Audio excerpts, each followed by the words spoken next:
de la desinformación, más que realmente hablar de todos los problemas y todas las disfuncionalidades que se han creado en los últimos años en torno a esta cultura de la desinformación, tenía que ver con una pregunta inicial que cada vez se repite más y cuya respuesta, aunque todos más o menos la empecemos a tener claro, no lo es tanto cuando la verbalizamos y reflexionamos. Y es si en este momento nos sentimos informados o no nos sentimos informados, ¿no? Probablemente haya muchísima gente que responda, y es una pregunta que he hecho en varias ocasiones, que no se sienten informados, ¿no? Y a partir de ahí, bueno, pues tenemos que analizar algunas de las consecuencias. Me gustaría empezar con un vídeo.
Bueno, ¿cuál era la idea de poner este pieza informativa? Era para explicar que esto de la desinformación a veces es un poco más complejo de lo que creíamos, ¿no? Antes, hasta no hace mucho tiempo, teníamos claro más o menos los formatos. Por ejemplo, cuando sonaban en la radio las señales horarias, sabíamos que empezaba el informativo, sabíamos distinguir entre información y publicidad, sabíamos o podíamos distinguir, teníamos una serie de etiquetas que nos permitían distinguir también entre lo que era opinión y lo que era información, pero esto cada vez es más complicado, ¿no? Me gusta esta pieza por varias cuestiones. La primera es porque en principio se trata de una pieza informativa emitida en un informativo de una televisión, en este caso La Sexta, ¿vale? Por lo tanto, deberíamos pensar que se trataba, como digo, de información, ¿no? Y que las fuentes han sido seleccionadas basándonos en un criterio informativo. Pero si miráramos y viéramos de nuevo la pieza informativa, la supuesta noticia, lo que veríamos es que todas las entrevistas son a responsables del Banco Santander y que todos los aparatos, todos los datáfonos son del Banco Santander. ¿Qué significa esto? Que con mucha probabilidad, ¿vale?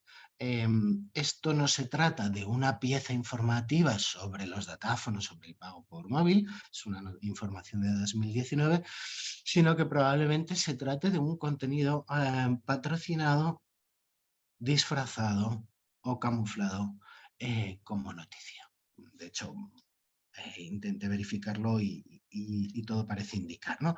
Entonces, lo primero que quería indicar era eso, ¿no? Que muchas veces esto de la desinformación no es tan complicado, no es tan fácil de identificar y muchas veces se trata de cuestiones que evidentemente una vez tenemos el proceso de alfabetización mediática y tenemos todas las pistas y tenemos también la actitud hacia la desinformación adecuada, podemos interpretar de una manera más o menos correcta, ¿no? Bueno, con esto yo quería partir de 10 consideraciones iniciales para hablar un poco de cómo hemos llegado a la situación actual, ¿no? La primera es que hemos vivido un momento de normalización de los procesos de desinformación que no solo afectó a la política, sino también a cuestiones como la ciencia o los procesos migratorios. Y como consecuencia de esta transformación, que sobre todo se ha producido en los últimos 6-7 años, hemos visto cómo los modos y los formatos relacionados con la desinformación se han integrado dentro de nuestros hábitos de consumo, ¿no? Y eso tiene unas implicaciones cada vez más invisibles en la ciudadanía. Luego hablaré un poquito más de ello. En segundo lugar, y lo hemos visto también con la invasión rusa en Ucrania, hoy en día no se puede explicar la geopolítica y la economía sin las campañas de desinformación, ¿no? Y esto es una característica que hemos visto sobre todo en los últimos años. Lo empezamos a ver a partir del año 2018-2019, se empezó a normalizar un poco con la pandemia y evidentemente la guerra en Ucrania pues, en cierta manera ha dibujado un escenario completamente distinto. La tercera es que se ha impuesto poco a poco el mensaje de que las llamadas fake news generan polarización, pero también puede ocurrir, y está ocurriendo, que es una polarización estratégica diseñada desde la política la que está potenciando las nuevas formas y el desarrollo de nuevas narrativas relacionadas con la desinformación, ¿no? En este sentido, hay un elemento que creo que es importante que tengamos en consideración, y es el de las campañas electorales. Tradicionalmente se pensaba en las campañas electorales y pensábamos en ellas, bueno, que servían principalmente para persuadir, seducir o convencer a posibles votantes o simpatizantes. Lo que hemos visto también en los últimos años, y el caso de las elecciones en Estados Unidos en 2016, el referéndum del Brexit también en 2016, es que en la actualidad tan importante está la capacidad de movilizar a posibles indecisos como de disuadir a posibles votantes de otros partidos de que vayan a votar. Y eso la tecnología, las redes sociales, la publicidad segmentada hoy en día lo permiten, ¿no? Otro de los elementos, y aquí también lo empezamos a ver con la pandemia, y poco a poco lo que vemos es que se ha ido institucionalizando, es que las estrategias de desinformación se han vuelto globales. Hay determinadas narrativas que podemos decir que son universales, que se adaptan a contextos locales de forma rápida. Y ahí no solo intervienen los estados o los partidos, sino también determinados lobbies y grupos de presión ideológicos. ¿Esto qué significa? Bueno, si pensamos en procesos electorales, hay una narrativa que cada vez es más frecuente y es la del fraude electoral, ¿no? Hay determinadas narrativas, como decía, que se han vuelto globales y que se van adaptando a contextos locales, con ejemplos locales, de una forma bastante rápida. La otra, como ya vimos, es toda la desinformación relacionada con la pandemia, que lo que empezamos a ver es que los bulos que empezaban a circular en determinados países acaban replicándose en otros muchos países, ¿no? Bien, la sexta de las consideraciones, es un poco obvia, pero creo que es importante señalarla, es que el periodismo en sí no está en crisis. Lo que está en cuestión claramente es su papel de intermediación dentro de la esfera pública, ¿no? Y es evidente que en los últimos 10 o 15 años esa relevancia ha sido transformada completamente, ¿no? La séptima, y es una idea que sobre todo vimos en las primeras semanas del confinamiento, ¿vale? Y es que nuestros conocidos, amigos, familiares sean una fuente de confianza, no significan que sean una fuente fiable. Si hay algo que aprendimos de esas primeras semanas de confinamiento y de la desinformación que circuló durante esos primeros meses, es que muchas veces recibíamos contenidos procedentes de amigos, de familiares, etcétera, con la mejor de las intenciones, pero que evidentemente ese contenido no estaba verificado, que muchas veces lo que hacía era apelar a nuestras emociones, a nuestros sesgos, etcétera, y que lo que estaba ayudando es precisamente a viralizar determinadas narrativas. Y esta es una idea que es importante también entender. En el acto de compartir, casi siempre hay una buena intención, pero las consecuencias, sobre todo cuando hablamos de compartir contenidos, de compartir información o de compartir una posible desinformación, bueno, pues no siempre son las deseadas, ¿no? Otro de los elementos, y esto también está cambiando poco a poco, es que puede que la actualidad política vaya mucho más rápido en todo lo que hace referencia a la desinformación, pero es cierto también que la legislación ha tardado mucho en definir el problema, en plantear soluciones e implementarlas, ¿no? Y en ese sentido se ha producido una disonancia que ha podido generar una desconfianza en el sistema democrático. La penúltima es que la desinformación es un fenómeno dinámico y transversal que afecta a cuestiones muy dispares, desde la seguridad nacional, los discursos de odio, la educación, la salud pública, la legislación electoral, y que necesita no solo desarrollar tipologías específicas y estudios específicos, sino también mecanismos de coordinación para establecer unas respuestas que sean eficaces, ¿no? Y la última, y creo que es importante señalarla también, es que es necesario distinguir entre una posible legislación sobre los contenidos publicados, y aquí el fantasma de la censura siempre estará ahí, y una regulación sobre la forma en la que se presentan los contenidos, ¿no? En el primer caso, una regulación restrictiva en cuanto a la libertad de información de, por ejemplo, las plataformas tecnológicas, puede implicar también y posteriormente un recorte posterior en las libertades de los medios de comunicación. Y creo que estas ideas son fundamentales que las tengamos en consideración. Bien, fake news o desinformación, ¿no? Es una de las preguntas eh, que siempre se plantean. No sé si en este momento se está viendo la presentación o me estáis viendo a mí. Sí, sí, a ambos. Vale, perfecto. Bien, lo primero que tenemos que decir es que bajo el paraguas semántico del concepto de desinformación encontramos eh, muchísimas problemáticas que a veces no están interrelacionadas, ¿no? Las más claras son la difusión de contenidos falsos en redes sociales y plataformas, publicidad inventada, utilización de plataformas para operaciones de influencia e injerencia extranjera, que esto se asemeja más a todo lo que tiene que ver con la propaganda digital, lo que se llaman en la actualidad amenazas híbridas, amplificación de discursos de odio y propagandísticos a través de trolls y bots, contenidos de clickbait que buscan optimizar el consumo de redes sociales, el clickbait que hace referencia a esos titulares que en realidad lo que están buscando es atraer la atención de los lectores, pero que luego cuando pinchamos muchas veces la información no tiene una relación directa o está completamente incompleta o está descontextualizada, ¿no? E incluso, por qué no decirlo, la publicidad institucional y los contenidos patrocinados sin etiquetado, que también pueden formar parte de esa cultura de la desinformación, ¿no? Bueno, aquí vemos, esto es una especie de mapa conceptual de Prodigioso Volcán sobre el concepto de fake news, desinformación, noticias falseadas, etcétera, y vemos cómo dependiendo del país también, hay muchos términos que hacen referencia a esta problemática. En este sentido, hay dos ideas que son importantes de señalar.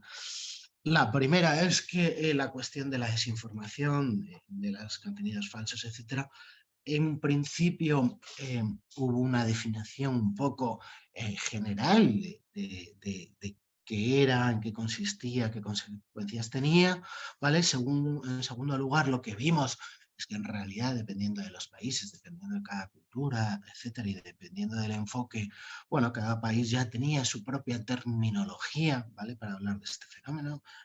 Ya habíamos oído hablar de la posverdad, pero también habíamos hablado de los bulos, habíamos oído hablar de paparruchas, etcétera, etcétera, ¿no?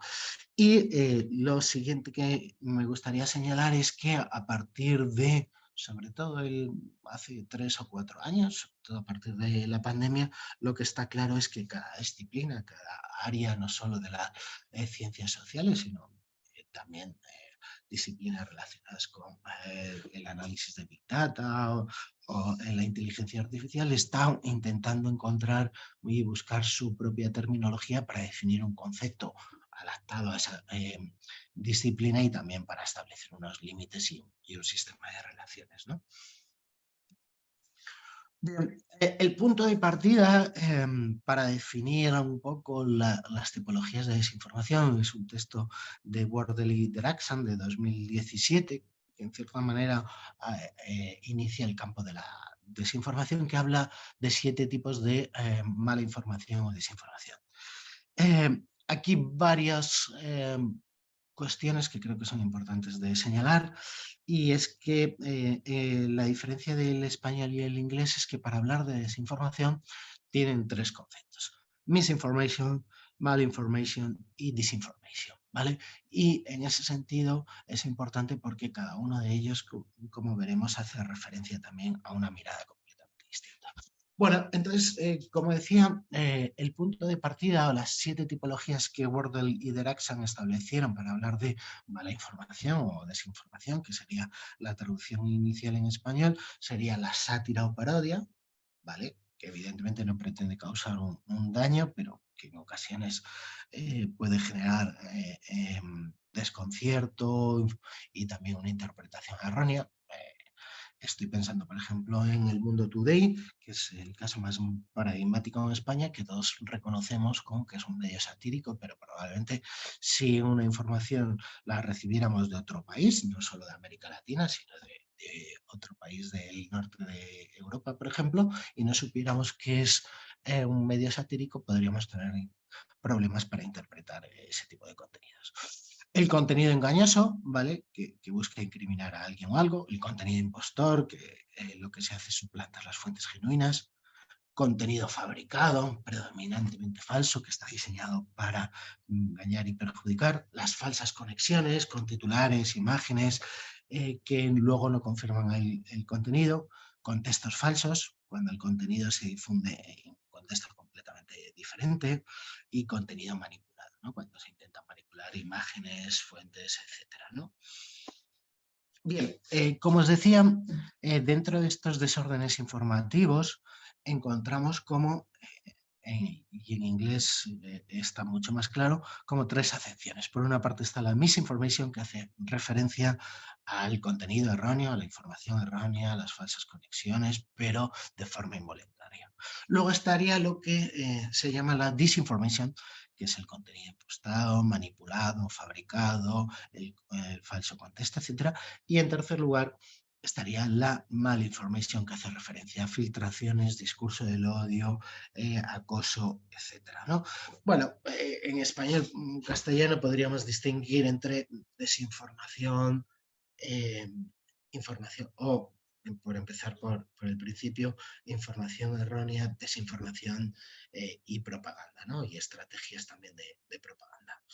Bien, este es un poco el marco conceptual en el que se han desarrollado los estudios relacionados con la desinformación en los últimos años, pero debíamos empezar también a preguntarnos, bueno, y desde el punto de vista informativo, ¿cómo hemos cambiado y cómo ha cambiado la manera de informarnos? Bien, aquí hay varios elementos que son importantes, ¿no? El primero es obvio, pero que tiene consecuencias, es la caída de los medios impresos como una fuente de noticias. Como vemos, en solo 10 años ha pasado de más del 60% al 26% en el año 2022, es decir, se ha reducido más de la mitad.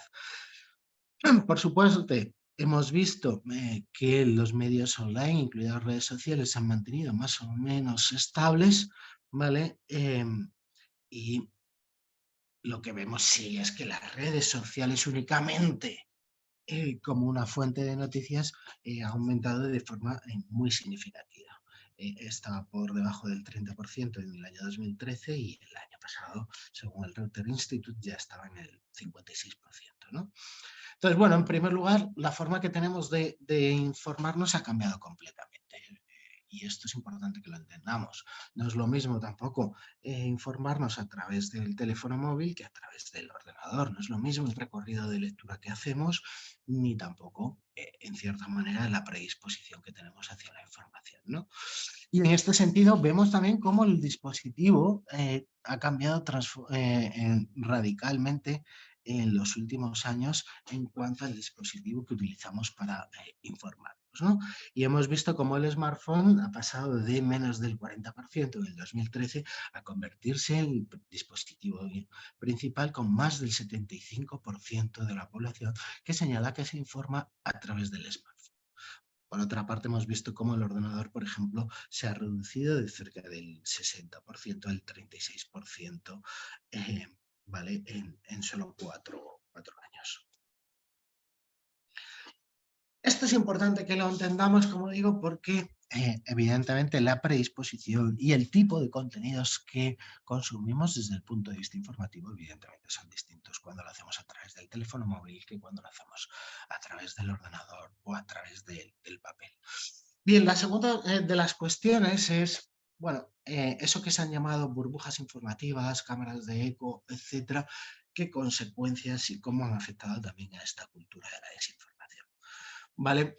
Y aquí tenemos que tener en cuenta varios conceptos que hacen referencia o que se relacionan con esas burbujas informativas, cámaras de eco, etc.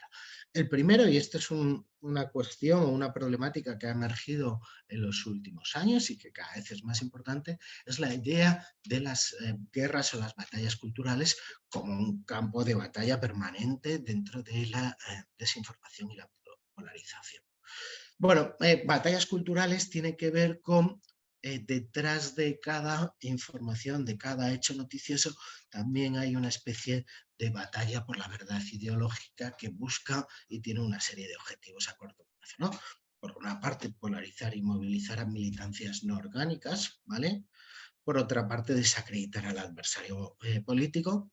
En ocasiones las batallas culturales se utilizan como cortina de humo para tapar ciclos informativos desfavorables y otro de los elementos, otro de los objetivos puede ser utilizar a los medios como altavoces acríticos involuntarios, ¿no? Y esto ocurre en muchas ocasiones, ¿no? Entonces, dependiendo también del tipo de problemática, si estamos hablando de una problemática, estoy pensando, por ejemplo, relacionada con el cambio climático, con la alimentación, o si estamos hablando de cuestiones relacionadas con el feminismo, etcétera, bueno, pues los objetivos de este tipo de batallas culturales pueden ir variando, ¿no? Bien, esto sería un poco, como os decía, todo lo que tiene que ver con, y luego lo enlazaré al final, con el papel que tiene las batallas culturales dentro de lo que es la polarización y las estrategias de desinformación del día a día. Pero también hay una serie de acontecimientos que no debemos olvidar que han modificado la propia concepción de la desinformación en la última década, ¿no? ¿Y cuáles son? Son cuatro principalmente. Por una parte, el papel de los movimientos sociales y el activismo a partir de la segunda década del siglo XXI.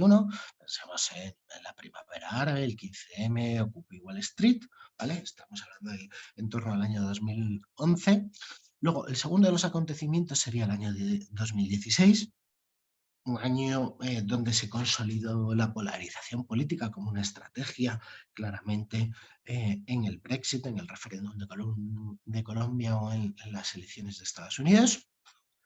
Un tercer acontecimiento que evidentemente marca toda la cultura de la desinformación y es el de la pandemia y la globalización de determinadas narrativas, que es desde el año 2020 hasta la actualidad, y un último acontecimiento, una nueva fase, que es la de la invasión Rusia en Ucrania a partir de febrero de 2022, donde empezamos a ver que realmente lo que se estaba produciendo era una hibridación entre propaganda y desinformación, ¿no?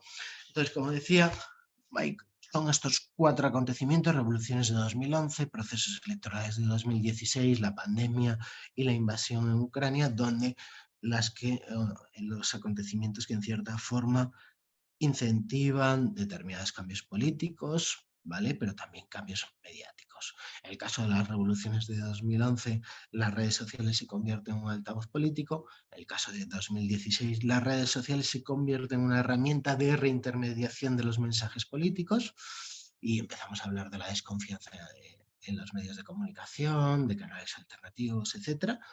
La llegada de la pandemia, donde empezamos a hablar de una desconfianza en representantes políticos, una normalización de canales y mensajes alternativos, teorías conspiranoicas, etcétera, ¿no? Y la invasión en Ucrania, donde vemos determinadas tendencias por consolidar un mundo más opaco es una de ellas, mucha más fatiga informativa, esta es otra de las consecuencias, y más propaganda estatal, ¿no? Bueno, ¿qué respuestas hay al escenario actual de propaganda y desinformación? Bueno, antes de responder a esa idea, hay como 6 preguntas, bueno, hay alguna más que me gustaría plantear. ¿Cómo gestionar la geopolítica y la economía en el nuevo escenario de desinformación? Y en este sentido, 2 ideas. La desinformación puede tener una intencionalidad política, pero como hemos visto y cada vez es más frecuente, evidentemente hay una intencionalidad geopolítica. Y es decir, cada vez hay más actores políticos estatales, cada vez hay más partidos con una dudosa, si me permiten, calidad democrática, que entienden la desinformación y que entienden la propaganda como una forma también de intervenir en las relaciones internacionales y de tener un papel relevante dentro del nuevo escenario global, ¿no? Y la cuestión económica también la sabemos y la empezamos a ver a partir del año, la empezamos a ver un poco antes, pero la consolidación fue el año 2016, detrás de la desinformación también puede haber un modelo de negocio, ¿no? Y como hemos visto, en distintos procesos electorales se desarrollan y se crean páginas web con apariencia de medios de comunicación, ¿vale? Y son páginas web que son capaces de atraer mucho tráfico y con ese tráfico generar ingresos publicitarios, ¿no? La segunda de las cuestiones es el papel que han de tener las empresas tecnológicas, si deben de ser consideradas empresas mediáticas o medios sociales o editores, ¿vale? Y esta es una pregunta que también ha cambiado, ¿no? Hasta hace mucho la pregunta era si podíamos considerar que las empresas tecnológicas, Facebook, Twitter, etcétera, debían ser consideradas empresas mediáticas. Eso tiene consecuencias desde un punto de vista jurídico, porque ya las empresas tecnológicas serían responsables como editores de los contenidos que se publican o si tienen que tener otro estatuto y qué tipo de estatuto, ¿no? Y aquí hay, evidentemente hay 2 miradas, el papel de la Unión Europea cada vez es más de regulación del papel de las redes sociales y el papel de los Estados Unidos, que se basa en una ley de 1996 que lo que dice es, bueno, las empresas tecnológicas son simples canales de distribución, pero no deben ser responsables de los contenidos, ¿no? Otra de las preguntas es el papel que han de tener los verificadores, las organizaciones de fact-checking y la mitigación de la desinformación. Bueno, y aquí hay varios elementos. Pensemos que durante la pandemia, solo en España los verificadores llegaron bueno, a comprobar hasta más de 1.000 contenidos que circularon en nuestro país relacionados con la pandemia, ¿no? Entonces, bueno, aquí hay que hablar sobre todo de mecanismos de transparencia y de rendición de cuentas, pero es evidente que han venido también han llegado para quedarse, ¿no? Otra de las cuestiones es la alfabetización mediática. Bueno, aquí hay varios elementos, ¿no?, que todos tenemos claros, y es que necesitamos incorporar no solo al currículum escolar, sino también a todo lo que tiene que ver con la propia concepción de qué significa ser ciudadano, ¿no? Mecanismos de alfabetización mediática. El punto de partida es que cuanto mejor conozcamos el funcionamiento de los medios, cuanto mejor conozcamos el funcionamiento de las estructuras digitales también, de los algoritmos, pues también bueno, tendremos más herramientas para seguir desarrollando bueno, una concepción democrática de nuestra sociedad, ¿no? El papel de los medios de comunicación, aquí hay 2 ideas fundamentales. Lo que dicen las distintas encuestas es que la ciudadanía no consideran que son los principales responsables, pero sí consideran que deben ser o los protagonistas o tienen un papel más relevante a la hora de sacarnos de todas estas corrientes de desinformación. Y esta es una idea fundamental. El papel que tienen los medios de comunicación a la hora de no solo verificar los contenidos, sino ejercer una función de responsabilidad en todo lo que tiene que ver con la publicación de determinados contenidos. Bueno, esta es una pregunta que hablaba al principio también, regular los contenidos o regular la forma en la que se presentan los contenidos. Evidentemente, la primera parte de la pregunta, la premisa es regular los contenidos. Siempre entramos dentro de la problemática de la censura y de la libertad de expresión, pero en el segundo de los casos, regular la forma en la que se presentan los contenidos tiene que ver con nuestros derechos como consumidores, tiene que ver con nuestros derechos como ciudadanos y también tiene que ver con una cultura de mayor transparencia, ¿no?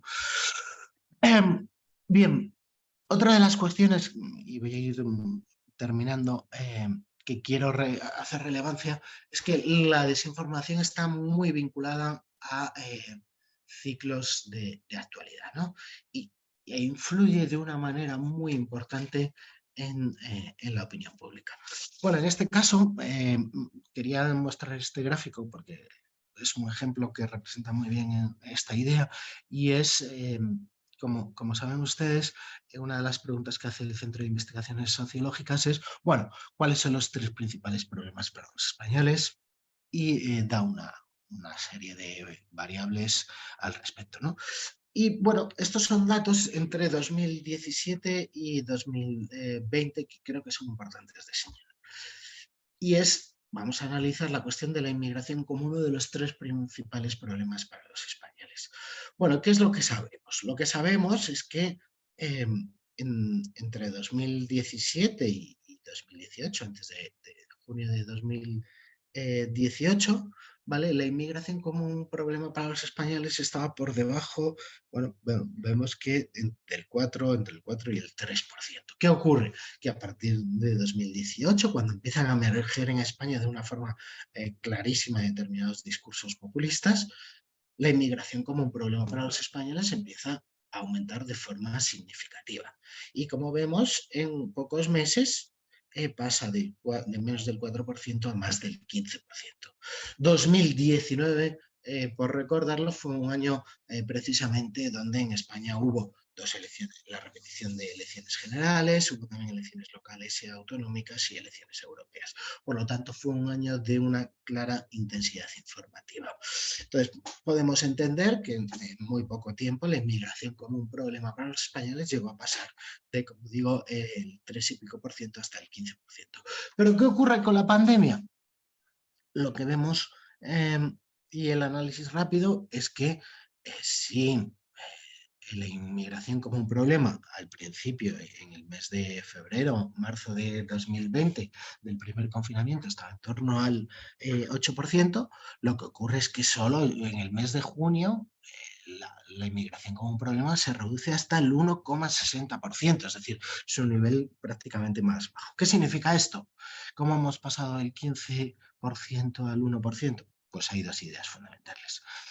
La primera de ellas es que la cobertura mediática es importante para entender cómo la inmigración se puede convertir en un problema o puede haber una percepción de que hay un problema para los españoles. Y la segunda, evidentemente, es la desinformación y todos los contenidos que circulan por debajo del radar de los medios de comunicación y que acaban afectando, evidentemente, a la esfera pública y a la propia percepción que tiene la ciudadanía sobre una cuestión, en este caso la inmigración, ¿no? Bien, otra de las cuestiones que hacía referencia, y por poner algunos datos, es qué significa esto de que la desinformación es un fenómeno cada vez más global que se adapta a contextos locales. Nosotros uno de los trabajos que hicimos en los primeros meses de pandemia fue el de analizar las verificaciones que habían circulado en España, ¿vale? A través de la base de datos de Latam Chequea, y una de las variables que queríamos analizar es, bueno, si algunas de esas desinformaciones verificadas habían circulado en otros países. Y lo que nos dimos cuenta es que prácticamente, ahí están los datos, 1 de cada 5 verificaciones, 1 de cada 5 bulos que se había verificado y que había circulado en España, acababa circulando en otros países, principalmente de América Latina, ¿no? Y la segunda de las cuestiones es, bueno, si podíamos identificar no tanto a los promotores, sino a aquellos cuentas, aquellos dinamizadores, aquellas fuentes de autoridad que en cierta manera ejercían un papel relevante a la hora de viralizar ese contenido falso. Bueno, y lo que encontramos es que en la propia base de datos de Latan Chequeo se podían identificar hasta el 25% de los promotores. Es decir, ya empezamos a tener herramientas para identificar a uno de cada cuatro. Como digo, nunca es la fuente inicial, porque eso suele desarrollarse en grupos cerrados, pero sí aquella fuente, aquella dinamizadora, aquel actor que tiene un papel relevante por amplificar el mensaje, ¿no? Bien, otra de las cuestiones, por ir terminando, es desde el punto de vista de las administraciones públicas, ¿qué se puede hacer? ¿No? ¿Qué factores hay para combatir la desinformación? Y en este sentido, bueno, me gustaría hablar de 5 dimensiones. Por una parte está la dimensión de competencias y la dimensión geográfica, es decir, aquí tenemos que tener en cuenta que evidentemente las administraciones locales tienen menos relevancia que las administraciones autonómicas, por una cuestión de competencias, por ejemplo, en los sistemas educativos, y evidentemente el papel que puedan tener los estados es completamente distinto. En segundo lugar, hay que distinguir en estrategias, medidas y objetivos, es decir, la estrategia que queremos llevar a cabo para combatir la desinformación, qué medidas a corto plazo queremos tomar y qué objetivos, qué es lo que buscamos. Si buscamos una sociedad más transformada, si lo que buscamos es mayor resiliencia democrática, etcétera, ¿no? También es importante identificar a los actores implicados a la hora de dar respuestas y definir las distintas funciones, porque esta es otra de las problemáticas que nosotros nos encontramos. Por ejemplo, cuando dentro del grupo de expertos de la sociedad civil del Departamento de Seguridad Nacional hicimos una serie de recomendaciones, hay que tener claro quiénes son los actores y cuáles son las funciones de cada uno. Hay que tener en cuenta también que las respuestas deben de ser a corto, a medio y a largo plazo, y otra de las cuestiones fundamentales a la hora de combatir la desinformación es que tiene que haber un seguimiento de áreas, actores y problemáticas implicadas para ver posibles errores, disfuncionalidades e implementación de medidas, ¿no? Bueno, ¿y qué medidas en general están tomando las administraciones públicas a corto plazo, ¿no? Ya que hablo a nivel global, lo que está habiendo es grupos de trabajo gubernamentales, ¿vale? Para un poco definir cuál ha sido y cuál es el problema de desinformación. Grupos de trabajos de expertos, responsables de organizaciones periodísticas, etcétera. También ha habido informes parlamentarios. Cada vez hay más leyes e iniciativas legislativas, pero esto, otra de las cuestiones, y es una problemática que vimos y ahora está también cambiando poco a poco, es que al principio, cada vez que se intentaba legislar todo lo que tenía que ver con las llamadas fake news, lo que acaba produciéndose era una limitación de la libertad de expresión e información. Y bueno, en determinados países también se desarrollaron portales online para reportar la desinformación, ¿no?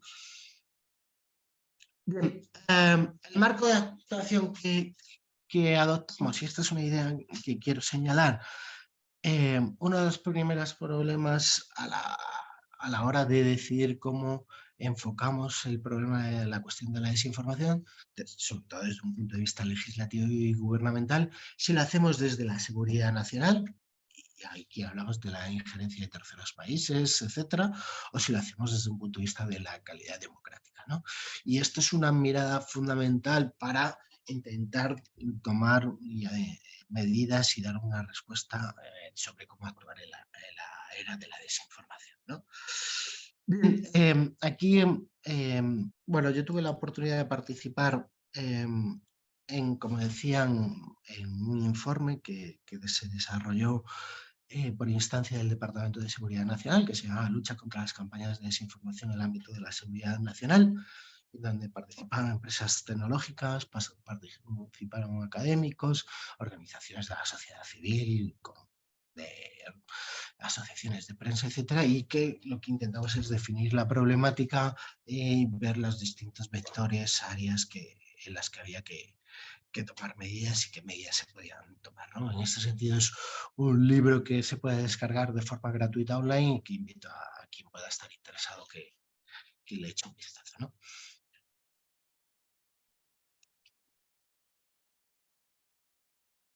Bien, por ir terminando ya, también estamos participando, por si alguien quiere echar un vistazo, en Iberifier, es un observatorio ibérico en el que participan organizaciones de España y Portugal, que está coordinado desde la Universidad de Navarra, con distintas universidades y están también las organizaciones de fact-checking, etcétera, y agencias de noticias que estamos intentando, bueno, pues hacer un mapeo del ecosistema de la desinformación, de las distintas problemáticas y también qué medidas se pueden tomar al respecto tanto en España como en Portugal. Ahí es una investigación multidisciplinaria. Hay universidades y grupos de investigación que están trabajando en inteligencia artificial, otros estamos trabajando desde la comunicación y el periodismo, y considero, bueno, lo menciono porque puede ser interesante que echarle un vistazo y ver el trabajo que se está haciendo, ¿no?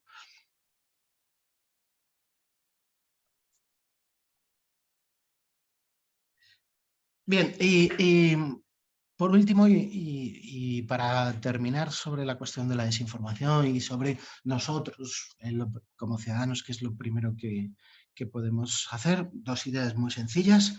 La primera todos la tenemos clara y es en caso de duda, no compartas. En caso de duda, pregunta, verifica, comprueba, ¿no?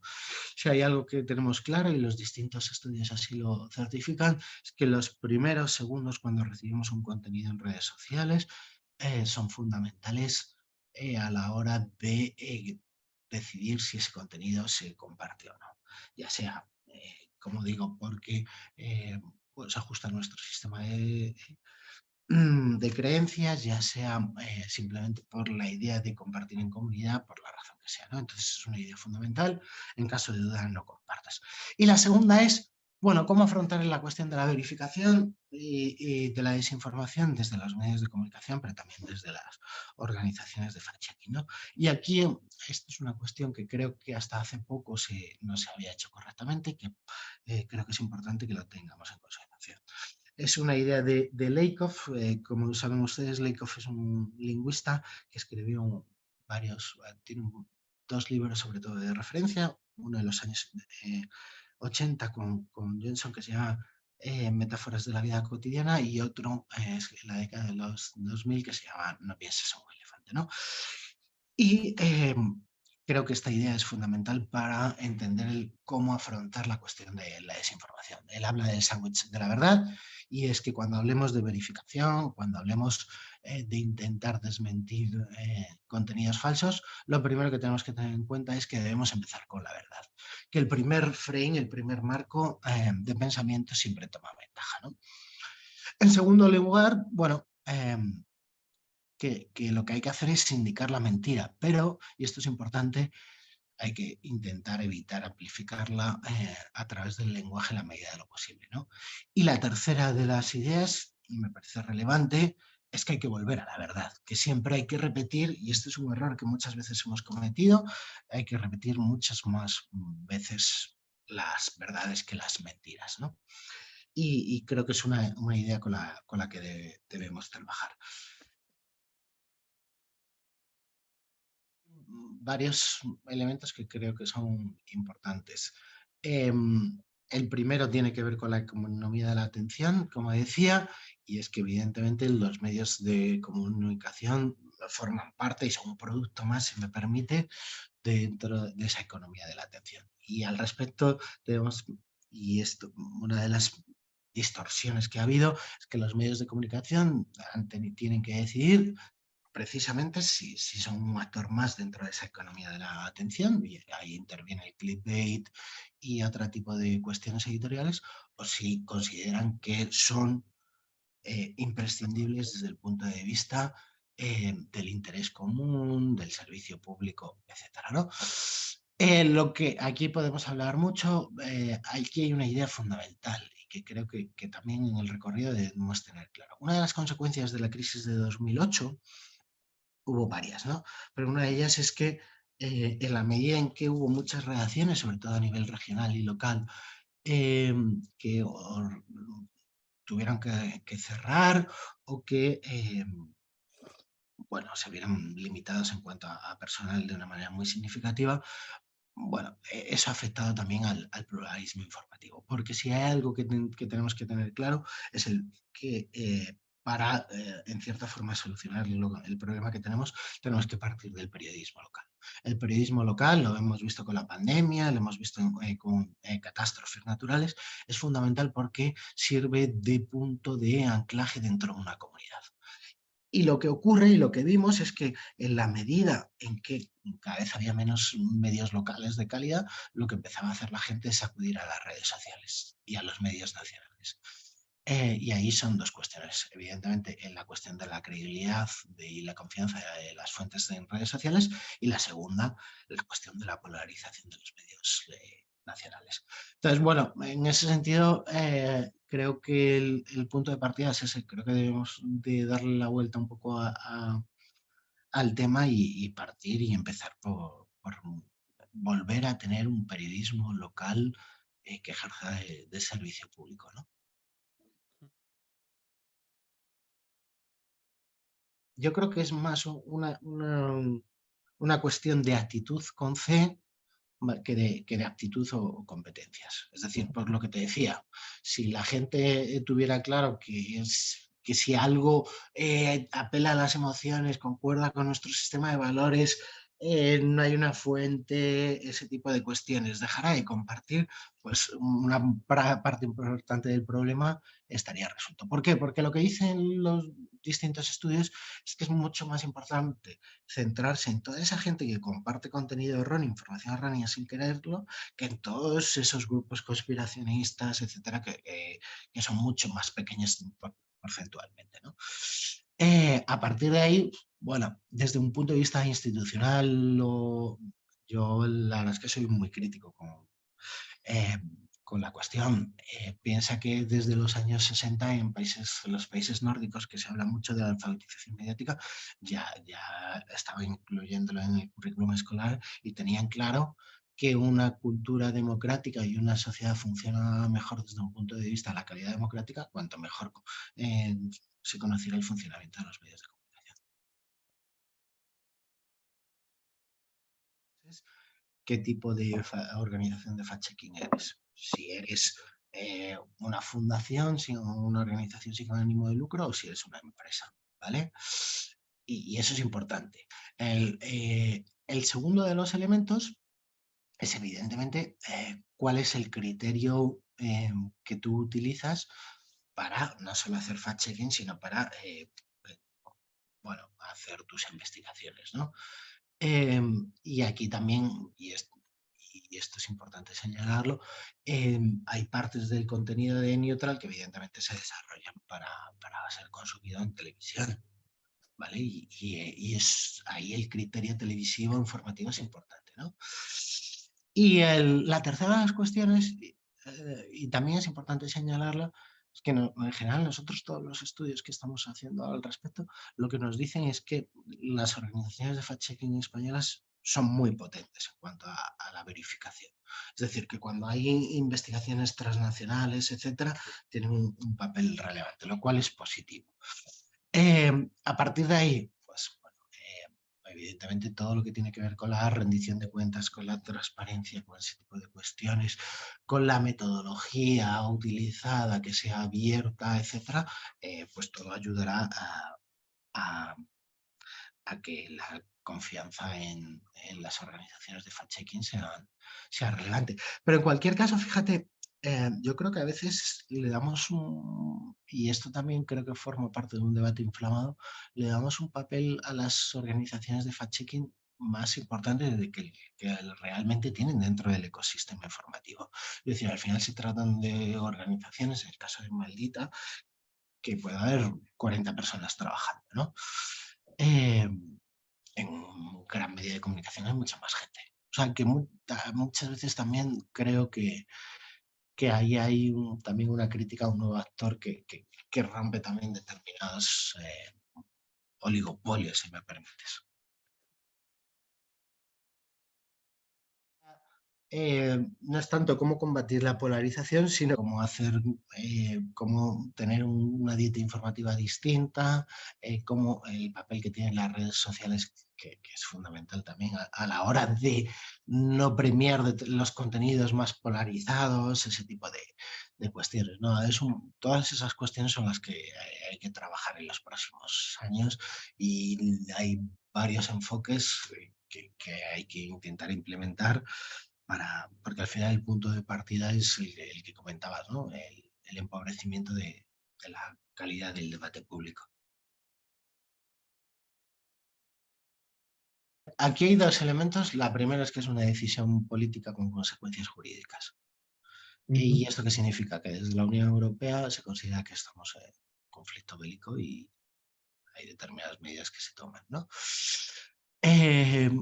La segunda, como bien dices, es si esto va a tener consecuencias o está teniendo consecuencias en el debate público y en la libertad de expresión e información. Y evidentemente ahí tenemos que trabajar mucho más. Porque sí hay algo que creo que está claro, es que las señales muchas veces no hay que interpretarlas de manera aislada, sino dentro de más acciones y ver si realmente hay un retroceso. Y hay que estar atentos, ¿no? Aquí hay varios elementos. El primero es que si hay algo que tenemos claro de la inteligencia artificial es que va a permitir multiplicar los contenidos, ¿vale? Y por lo tanto también permitir multiplicar contenidos falsos. El segundo, y creo que también es importante, es que a diferencia de lo ocurrido con las redes sociales y con otras tecnologías, en el caso de la Unión Europea concretamente, tiene un papel muchísimo más activo a la hora de regular, ¿vale? Y eso también es importante. Y bueno, aquí no solo se trata de texto, se trata también del papel que pueden tener en las imágenes o la inteligencia artificial, por ejemplo, en movilizaciones, etcétera, ¿no? Y para intentar, como decía, bueno, exacerbar determinadas corrientes de opinión. Estamos ahí, es un poco la cuestión. Lo que sí te puedo contar es para qué está siendo utilizada y cómo y en qué está ayudando. Está ayudando, por ejemplo, a limitar los tiempos de identificación de la desinformación. Por ejemplo, hay organizaciones que están utilizando la inteligencia artificial para monitorizar declaraciones de representantes políticos que se incorporan a una base de datos y de esta manera se puede verificar de una forma más rápida. Y, por ejemplo, en el caso de, por ejemplo, Maldita con su chatbot, lo que te permite es un trabajo manual que era el de he recibido este contenido, se le voy a preguntar a Maldita, por ejemplo, a través de su WhatsApp si es verdad, y eso era un proceso que hacían de una forma manual. Ahora, gracias a la inteligencia artificial, saber que tú le envías una imagen y ellos rápidamente a través del chatbot te pueden confirmar si esa imagen está en su base de datos. Si está en su base de datos te envían un enlace y te dicen ya lo hemos verificado, y si no lo hemos verificado lo haremos, vamos a intentarlo. Entonces, bueno, eso es un elemento fundamental, porque si hay algo que tenemos claro es que las primeras horas de un contenido, de una desinformación, son fundamentales a la hora de hablar de la desinformación. Otra cosa es, como decía, las ramificaciones, la cuestión de la cantidad, si tendremos inteligencia artificial preparada, que parece que sí, para identificar inteligencia artificial diseñada para desinformar, etcétera, ¿no? Es un poco la batalla y el juego constante del gato y el ratón.